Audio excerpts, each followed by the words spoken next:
आज या ठिकाणी चौथा आंतरराष्ट्रीय पर्यटन लघुपट महोत्सव आपल्या भागामध्ये साजरा होत असताना प्रमुख उपस्थितीमध्ये राज्याचे पर्यटन विभागाचे उपसचिव संतोष रोकडे साहेब, अभिनेत्री स्मिताताई तांबे, संतोष पठारे, चित्रपट निर्माते उचित शांताराम, किरण राऊत, मसे साहेब, अमोल नलवडे, भगवान बाप्पू पासलकर, निर्मलताई जागडे, PMPLचे विकास मते मामा, सर्वच उपस्थित ग्रामस्थ बंधू भगिनी, सर्व पर्यटक, त्याचप्रमाणे खऱ्या अर्थानं ज्यांच्या विनंतीला मान देऊन आपण या ठिकाणी उपस्थित आहोत असे गणेशजी चप्पलवार साहेब आणि ज्यांनी या महोत्सवासाठी आपल्याला हे व्यासपीठ उपलब्ध करून दिले असे मिलिंदजी भिडे सर, तुम्हा सर्वांचं प्रथमतः मनापासून या ठिकाणी सरचं स्वागत करतो.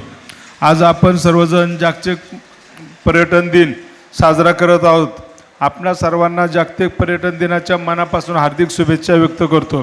तसेच शहरामध्ये दरवर्षी आयोजित होणारा हा महोत्सव यावर्षी आपण या भागामध्ये आयोजित केला त्याबद्दल प्रथमतः सर्वांचं मी मनापासून धन्यवाद व्यक्त करतो. विशेषतः गणेश सर, चप्पलवार सरांचं मनापासून धन्यवाद व्यक्त करतो, त्यांच्या सर्व टीमचं.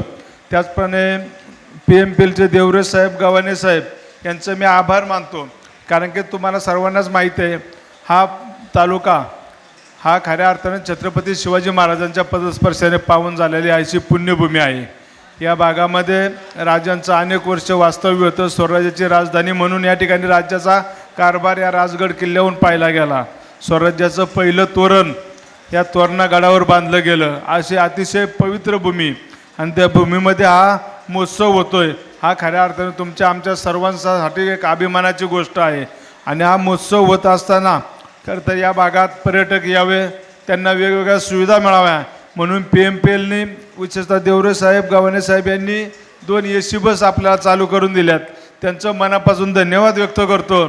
आणि आमची तुम्हाला आता दुसरी मागणी आहे. तुम्ही सांगितलं आहे रायरेश्वर आणि या भागातली दुसरी गाडी तीसुद्धा तुम्ही 15 तारखेनंतर चालू करणार आहोत. ती लवकर चालू करावी अशी या ठिकाणी तुम्हाला मी विनंती करतो. खरं तर आज आपण पाहतो जगामध्ये सर्वात जास्त रोजगार जर कुठून मिळत असेल तर जागतिक आर्थिक उलाढाली पर्यटन क्षेत्रामध्ये होत असते. आणि दुसऱ्या क्रमांकावर चित्रपट महोत्सव आहे. कारण की चित्रपट महोत्सव जर एखाद्या भागात होत असेल तर अनेक पर्यटक या ठिकाणी येतात, अनेक कलाकार येतात, त्यांना लागणारी संपूर्ण यंत्रणा या ठिकाणी येत असते. त्यामुळे आर्थिक उलाढाली खूप मोठ्या प्रमाणावर आज झालेली आपण पाहतो. आज जागतिक पर्यटन दिन साजरा करत असताना मला हे सांगताना खऱ्या अर्थानं अभिमान वाटतो की जगभरात आपला देश असा आहे की ज्यांचे स्वातंत्र्य आपल्या अगोदर झालेलं आहे, परंतु अशा अनेक देशांची आर्थिक गडी बसवण्यामध्ये आपल्या लोकांचा विशेषतः पर्यटकांचा खूप मोठा सहभाग आहे. आणि हे आपण नेहमीच पाहतो. कारण की जगाच्या पाठीवर असे अनेक देश आहेत त्यांच्याकडे कुठलीही उत्पन्नाची साधनं नाही आहेत, परंतु सर्व ते देश पर्यटनावर चालतात. आणि आपल्या भागातील अनेक लोक वेगवेगळ्या सीझनमध्ये वेगवेगळ्या कार्यक्रमाच्या माध्यमातून किंवा चित्रपट महोत्सव असेल, कुठलाही सांस्कृतिक कार्यक्रम असेल त्या माध्यमातून या ठिकाणी बाहेर जात असतात. आणि खऱ्या अर्थाने त्या भागातील लोकांना त्याचा खूप मोठ्या प्रमाणावर फायदा होत असतो.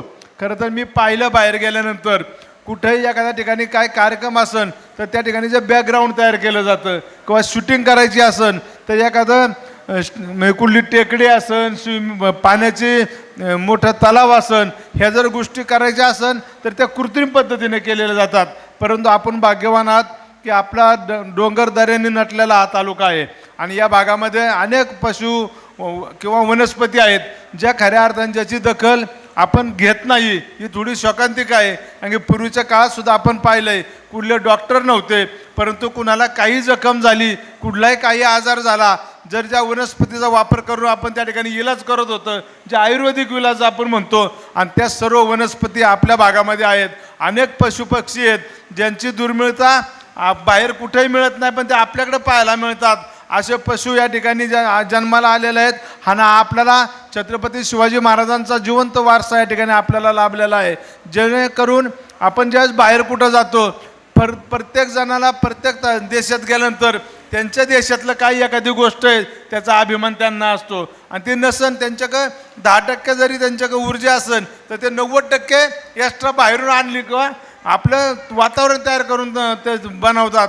परंतु आपण भाग्यवान आहात की आपल्याला छत्रपती शिवाजी महाराजांचा इतिहास आहे, जो खऱ्या अर्थाने जगाला प्रेरणा देणारा इतिहास आहे. कारण की जगाच्या पाठीवर असा एकच राजा होऊन गेला ज्याचं कर्तृत्व संपूर्ण जगाने पाहिलेलं आहे. आणि असा कर्तृत्ववान आणि ध्येयनिष्ठ राजा आजपर्यंत जगाच्या पाठीपुढे जन्माला आला नाही, आणि तो आपल्या भागात जन्माला आला आहे. ही खऱ्या अर्थानं तुमच्या आमच्या दृष्टीनं खूप महत्त्वाची गोष्ट आहे.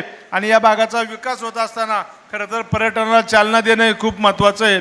हा महोत्सव मला सांगितलं की खरं तर गोरड सरांचं मनापासून अभिनंदन करतो. कारण की आम्ही त्यांना या भागाचं ह्याचं मी पहिल्यांदाच नेतृत्व करतोय. माझे सर्व सहकारी माझ्याबरोबर आहेत. सर्वांची एकच भूमिका आहे. साहेब, हा तालुका भौगोलिकदृष्ट्या खूप विचित्र आहे आणि एका कोपऱ्यावर असणारा तालुका. या तालुका पूर्वीचं वैभव होतं. राजगडसारखा तोरणासारखा गड या भागामध्ये आहे आणि छत्रपती महाराजांचा इतिहास आहे. परंतु मधल्या काळामध्ये या तालुक्याकडे सर्वांचं दुर्लक्ष झालं आणि आमचा सर्व तरुण वर्ग कुठल्या नोकऱ्या नाहीत, कुठले MIDC नाहीत, कुठला हाताला उद्योग नाही, म्हणून पुणे शहरामध्ये जाऊन स्थायिक झाला किंवा मुंबई ठाणे या ठिकाणी गेला आणि आपला भाग ओसाड पडू लागला. या ठिकाणी फक्त राहणारी लोक असन तर ती फक्त वयस्कर लोक राहतात. जी थोडी मोठी शेती आहे, कारण की हा डोंगरदऱ्याचा तालुका आहे, सपाट जमीन कमी आहे, डोंगरदऱ्यात जास्त जमीन व्यापलेली आहे. त्यामुळे शेती करणं हे सुद्धा अवघड होऊन बसलेलं आहे. बांबू हे एकच पीक या ठिकाणी येतं आहे. त्याचा उदरनिर्वाह करत असताना आमच्या भागातील लोकांना काहीतरी रोजगार मिळाला पाहिजे, म्हणून आमचे सर्व कार्यकर्ते खऱ्या अर्थाने यामध्ये लीड घेऊन काम करतात. मागच्या काळामध्येच आमची निवडणूक झाल्यानंतर आम्ही ठरवलं या भागाचा चेहरामोहरा बदलायचा असेल किंवा जी लोक आपण तालुक्यातनं बाहेर गेलेली आहेत त्यांना जर परत तालुक्यात आणायचं असेल तर त्या तरुणांच्या हाताला काहीतरी काम मिळलं पाहिजे, त्यांना काहीतरी उद्योगधंदा तयार झाला पाहिजे. म्हणून आम्ही पर्यटनाला विशेष महत्त्व दिलं आहे. कारण की शेवट या भागात हाच असा व्यवसाय आहे. कारण की शेवट या निसर्ग दर्या खोऱ्या आहेत, हे वन्यजीव आहेत, वनस्पती आहेत. याचा जर वापर करून आपल्याला व्यवसाय करायचा असेल तर पर्यटनाशिवाय पर्याय नाही. म्हणून ह्या भागात वेगवेगळ्या सुविधा देण्यासाठी आम्ही सतत कटिबद्ध आहोत. मागच्या काळात सुद्धा आम्ही पालकमंत्री अजितदादा पवार असन किंवा फडणवीस साहेब, शिंदे साहेब असन या पर्यटन मंत्र्यांकडे सुद्धा वेगवेगळ्या माध्यमातून प्रस्ताव सादर करून किंवा विधानसभेमध्ये अधिवेशनामध्ये मी भोर, राजगड, मुळशी हे तिन्ही तालुके पर्यटन म्हणून क्षेत्र म्हणून घोषित करावे अशी मागणी केली होती. परंतु सर, तुम्ही आत्ता सांगितल्याप्रमाणे मी नक्कीच मागणी करेन पालकमंत्र्यांकडे नुसते 3 तालुके नाही तर पूर्ण पुणे जिल्हा पर्यटन तालुका म्हणून जिल्हा म्हणून जाहीर करावा, जेणेकरून आपल्या भागात देशातील आंतरराष्ट्रीय वेगवेगळ्या देशातून अनेक कलाकार येतील आणि या ठिकाणी आपल्या भागातील मुलांना वेगवेगळ्या व्यवसायाच्या संधी उपलब्ध होतील. त्यासाठी आम्ही नक्कीच प्रयत्न करू अशा या ठिकाणी ग्वाही देतो. त्याचप्रमाणे खऱ्या अर्थाने याचं पर्यटन वाढवायचं असेल आणि असे जर कार्यक्रम आपल्याला घ्यायचे असेल तर आपल्या भागात येणारे रस्ते चांगले पाहिजेत. विशेषतः अनेक नागमोडी वळणं असणारा रस्ता आहे आणि रुंदी अतिशय कमी आहे. आत्ता मी रोडने येत होतो, बाप्पू आपण 4 ठिकाणी गाडी उभी केली, समोर येणारी गाडी आली आणि आपली गाडी आली तर दोन्ही गाड्या रोडला बसत नाही आणि मग एका गाडीला थांबावं लागतं. आणि बऱ्याच वेळा पर्यटक म्हणून जी लोक बाहेरून येतात त्यांच्या इकडे ओळखी नसतात, मग स्थानिक लोकांकडनं थोडा वेगळा वापर केला जातो आणि ते गाडी साईडला घेत नाही. मग जे बाहेरून आलेले पर्यटक आहेत त्यांना नाही गाडी खाली साईडला घ्यावी लागते. आणि या डोंगरदऱ्याचा तालुका असल्यामुळे पावसाचा भाग आहे, अनेक वेळा रस्ते घसरडे झालेले आहेत, गाडी गुत्ती आणि मग त्या ठिकाणी गाडी स्लिप झाल्यानंतर पर्यटकांना त्रास सहन करावा लागतो. म्हणून खऱ्या अर्थानं हा भाग आता PMRDच्या हद्दीत आलेला आहे.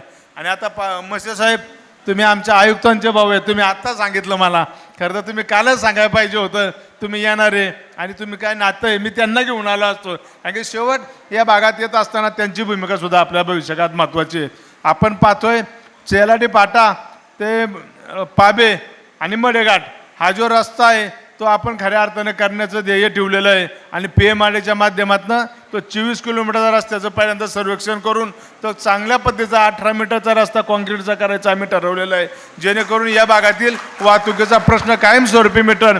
परंतु एक ग्वाही देतो, आता भविष्यकाळात मी आपण ज्या रोडने आलो हा सुद्धा रस्ता किंवा जे धरण भागात आपल्या 500 या सर्व भागात येणारे प्रमुख रस्ते आहेत हे जास्त रुंदीचे चांगले मजबूतीकरण करण्यासाठी येणाऱ्या बजेटमध्ये मी टप्प्याटप्प्याने प्रयत्न करून 5 वर्षात हे सर्व रस्ते चांगल्या धर्तीवर चांगल्या पद्धतीने केले जातील, जेणेकरून या भागातील लोकांना त्याची चांगल्या सुविधा मिळेल. खरं तर आत्ताच आपण पाहिलं मोबाईल आपली हॉस्पिटलची व्हॅन आहे, तिचं दवाखाना त्याचं उद्घाटन केलं. कारण की या भागात अनेक आपले वयस्कर लोक राहतात, त्यांच्या आरोग्याचा प्रश्न आहे, त्यांना कुठला आजार झाला, काही जर अडचण आली तर त्यांना पानशेत या ठिकाणी जावं लागतं, जाणं येणं लांब आहे आणि ते शक्य होत नाही. म्हणून या लोकांना आरोग्याच्या सुविधा मिळाव्या.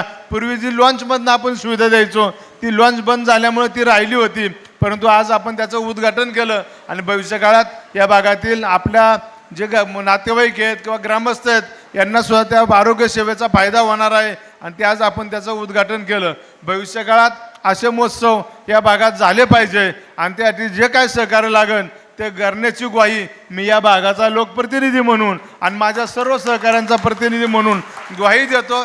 काही तुम्हाला सहकार्य लागू द्या, आमच्यासारखं कार्यकर्ते त्यामध्ये कुठं मागं राहणार नाही अशा ठिकाणी ग्वाही देतो. आपण या भागामध्ये येत असताना असे अनेक महोत्सव झाले पाहिजे. आनंद गोरड सरांचं तर मनापासून धन्यवाद व्यक्त करतो, कारण की ते पर्यटनामध्ये वेगवेगळे बाहेरची लोक कशी आपल्या भागात येतील आणि त्या भागात त्या लोकांना कसं आकर्षित करता येईल, जेणेकरून ते आल्यानंतर आपल्या भागातील आर्थिक राजकारण कसं बदलेल त्यासाठी ते काम करतात. प्रत्येक मिटिंगला ते हजर असतात किंवा वेगवेगळे महोत्सव घेऊन वेगवेगळे कार्यक्रम ते घेतात. मागच्या काळात सुद्धा त्यांनी अनेक कार्यक्रम घेतले. वेगवेगळे या भागात हॉटेल व्यावसायिक आहेत, त्यांना एकत्र आणून त्यांच्या काय समस्या आहेत त्या सोडवण्यासाठी ते काम करतात आणि आम्ही सुद्धा त्यांना खऱ्या अर्थानं प्रोत्साहन देण्याचं काम करतो. कारण की शेवट प्रत्येक गोष्टीत आम्ही कोण जाऊ शकत नाही.